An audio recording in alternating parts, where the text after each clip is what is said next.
ఇప్పుడు సోషల్ మీడియాలో ఈ వీడియో బాగా గిర్కలు కొడుతుంది కదా.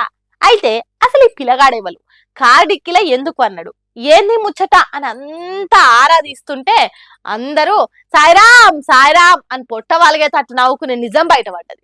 ఇక అదేందో మీకు కూడా చెప్తా, చెప్పి నవ్వుకోండి.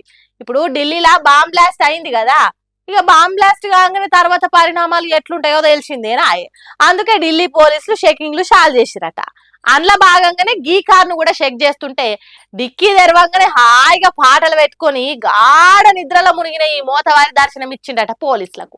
అట్లా డిక్కీలో మనిషి కానొస్తే ఎట్లుంటది, అనుమానం ఇంకింత పెరిగి ఏంది ఇది, ఏ బాబు లేవు నువ్వు ఈ డిక్కీలో ఏం చేస్తున్నావురా వారి అని అడిగితే, మేము లగ్గానికి పోయి వస్తున్నాం సారు, కార్ సీట్ల జాగలేక డిక్కీలో వండుకున్నా అని చెప్తే పాపం పోలీసులే పొట్ట చెక్కల అయ్యేటట్టు నవ్వుకురట. ఉన్నట్టుండి ఒక్కపారే డీప్ స్లీప్ లోకి వెళ్ళి లేపేసరికి అమ్మయ్య ఇల్లు వచ్చేసిందా, ఈ డిక్కీలో ఉతకపోతుంది, చల్లగా పరుపు మీద వండుకుంటా అని లేచిండు కావచ్చు. ఇక కండ్ల ముంగట పోలీసులు దర్శనం ఇచ్చేసరికి ఇది కలనా నిజమా తెలియకుండా ఆగమైండు బిడ్డ. ఇదంతా ఎన్నుకున్నోళ్ళు ఎవరో వీడియో తీసి సోషల్ మీడియాలో ఎక్కించేసరికి ఇంత అనంగిరికలు కొడుతుంది. భలే ఉంటారు కదా కొందరు జనాలు. అనుకుంటాం గాని చంద్రబాబు చెయ్యని పని లేదు, చెప్పని మాట లేదు దునియాలా. ఒకటారేండా తను చేయబట్టి ఫేమస్ అయిన ముచ్చట్లు కోకొల్లలు అనుకోరాదుండ్రి. కంప్యూటర్ తెచ్చిన, ఐటీ డెవలప్ చేసిన, cell phone torch light Shamak మెర్చిన, అదంతా చంద్రబాబు పుణ్యమే అన్నట్టు మాట్లాడుతాడు.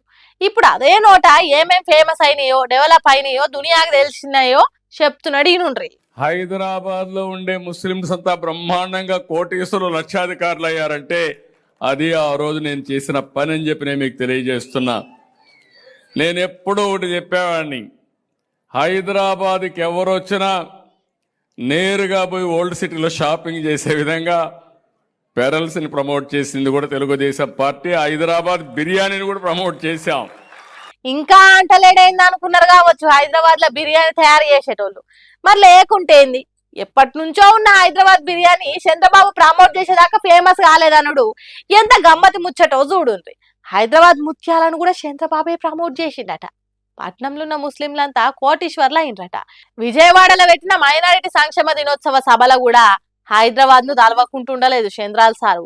చంద్రబాబు లేకుంటే హైదరాబాద్ ఏమైపోయేదో, అక్కడ జనాలు అనాథలైపోతుండే కావచ్చు అనుకునేటట్టు ఇంకెని చెప్తాడో ఏమో. ఈ జన్మల హైదరాబాద్ పేరెత్తకుంటుండరు కావచ్చు చంద్రబాబు. అట్లనే దునియా మీద ఉన్న జనాలకు జ్ఞానోదయం కలిగించే ఇంకో కొత్త ముచ్చటగా చెప్పిండు చంద్రాల సారు. అదేందో ఇది ధరించుండ్రి. ఈ రోజు డాక్టర్లు సగం నాలెడ్జి, రోగం ఒకటి ట్రీట్మెంట్ ఒకటి, అవునా కాదా? ఓసారి డాక్టర్ల వల్ల లేనిపోని సమస్యలు వస్తున్నాయి. రాంగ్ డయాగ్నోస్ చేసి రాంగ్ మెడిసిన్ ఇస్తే ప్రమాదంలో పడతాం. ఏఎన్ఎంలు ఉన్నారు, వాళ్ళు డాక్టర్స్ కాదు.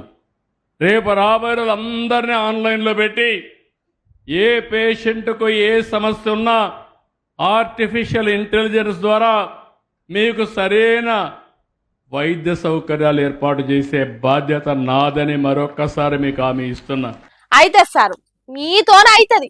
భూతకాలం నుండి భూతార్థం పెట్టి భవిష్యత్తును చూడగలుగుతారు కాబట్టి ఏఐతోనే ఏ రోగాన్నైనా ఏం చేయిస్తారు. రాబోయే రోజులల్లా ఏం జరుగుతుందో ఎవరికేం తెలుసు సారు.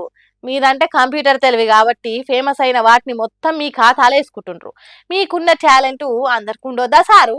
ఎంతైనా మీరు తోపులు సారు అని అనుకుంటారట ఏఐ గురించి తెలిసిన ఐటీ జనాలు.